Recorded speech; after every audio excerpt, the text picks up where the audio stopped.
4 years ago, when Antonin Scalia's death, 9 months before the presidential election, left a vacancy at the court, Republican senators were very clear. Confirmation of a new justice had to wait for voters to decide the next president.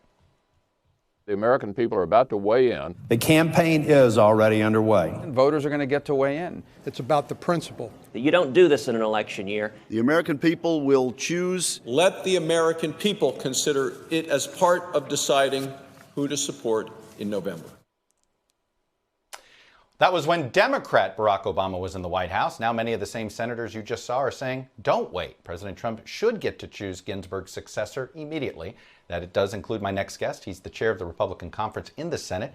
It's John Barrasso of Wyoming. Senator Barrasso, welcome back to Meet the Press. And before we get started in the politics, I want to give you a chance. What do you think Justice Ginsburg's legacy is in your mind? Really a heroic and historic figure. This is a great loss for our country. You know, here in Wyoming, we think of her as a trailblazer in so many ways because she had the Western spirit of grit and endurance and determination. She showed that every day. She was a role model for many. And you might not believe this, Chuck, but for young women on my staff who then went into the law, she was an inspiration for many of them. She inspired a generation, and I think she is going to be long remembered for the trail that she blazed. Senator, I want to get into the politics. 4 years ago, you were emphatic on various ways you said it. You heard it in that list of clips. You would add on at different times, I want to give the American people a voice in this.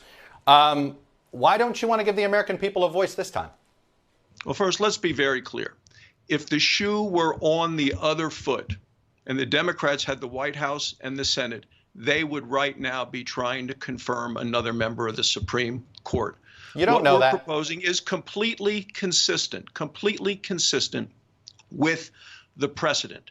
What happened in 2016, and let's go back, we were following the Joe Biden rule. Joe Biden was clear when he was chairman of the Judiciary Committee. And he said when there is a Senate of one party and a White House of the other, and he said this to George Herbert Walker Bush, he said if there's a vacancy in that final year, we will not confirm. And that's what we did with Merrick Garland.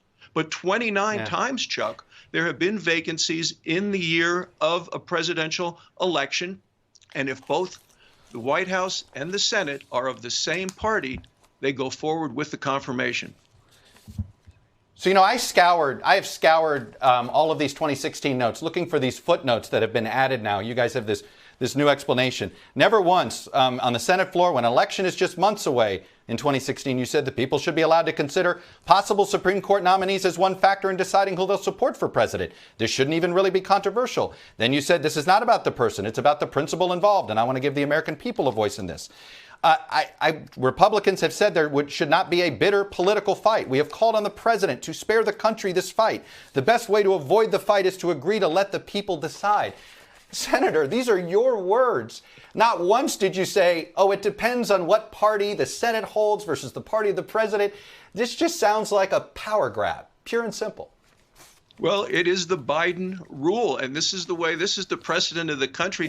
You haven't had no Biden rule. Garland, you haven't had since 1888, when a party of the Senate and the House and the White House were of different parties, that anyone was confirmed, and that was the situation with Merrick Garland. Chuck Schumer said the same thing at the end of George W. Bush's term, that if the vacancy occurred with the President Bush, a Republican in the White House, and the Democrats under Harry Reid and Chuck Schumer in charge of the Senate, that they would not confirm. But now when you have both the parties in the White House and the Senate, historically, the confirmation goes forward. And that's what's going to happen here. I'll tell you what's going to happen. Senator, and the president's going to make a nomination, I believe, this week. I understand. Look, I get that. But, Senator, nobody in the Senate Republican Conference was arguing these fine footnote points that you and your other colleagues are arguing now. I want to play a clip for you from 2018 from Lindsey Graham. Take a listen.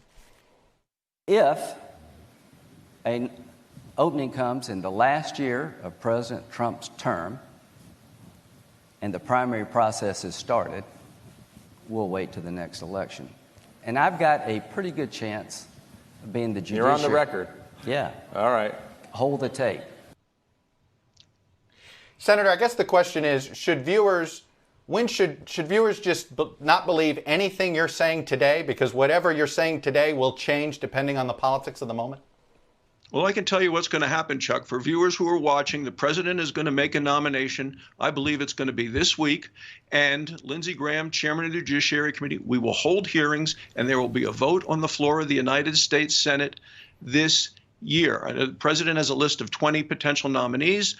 He's mentioned several of them last night at his, and I really do think that if the president really wanted to make a powerful, positive statement by coming forth with a woman nominee, there are many qualified women on his list, somebody who could then be a role model for future attorneys, for young women and young men looking into the law. I think that would be the right move for this president soon.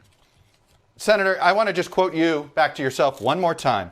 We have called on the president to spare the country this fight. The best way to avoid this fight, to agree to let the people decide. Give the people a voice. Why is it that this principle only matters when a Democrat is in the White House? It's not that at all. If we did something different now, we would be breaking with the precedent that has long been established, that if the president and the Senate are of the same party, precedent? You move along with confirmation. But Chuck, let me just say this one thing, because you brought this up with Amy and Chuck Schumer last night. Look, Chuck Schumer has been very clear. The Democrats have been very clear.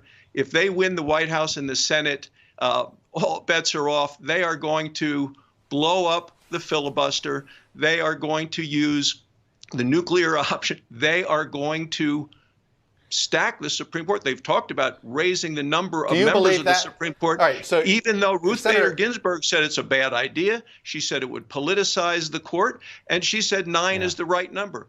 You asked me if I believe it. The Democrats and Schumer have a war room. They have been at this for a long time. These are the promises that they have made, including stacking the Senate by making the District of Columbia. You asked the question. Yeah, but you have no regrets that Senate Republicans are going to look like hypocrites 44 days before the election for just a complete flip-flop to the average American. I mean, I know you're trying to come up with these caveats. Nothing about it makes any sort of sense to the average person. This is the consistent principle and policies that have been followed through the history of the United States when 29 vacancies occurred in years of presidential elections. We're going to be consistent with all of that. But you're right, there's an election coming up. Every Senate candidate and every senator speaks for himself or herself. As chairman of the conference, I have great respect for that. But each one is going to be called upon to make a decision, and to, in their role as our advise and consent, the president is going to nominate, and we're going to vote this year, Chuck. Senator Barrasso, Republican from Wyoming, number 3 in the Senate. I appreciate you coming on and sharing your perspective with us. Thank you, sir. Thanks, Chuck. Hello from Washington. I'm Chuck Todd, and thanks for checking out the Meet the Press channel on YouTube. Click on the button down here to subscribe, and click over here to watch the latest interviews, highlights, and other digital exclusives.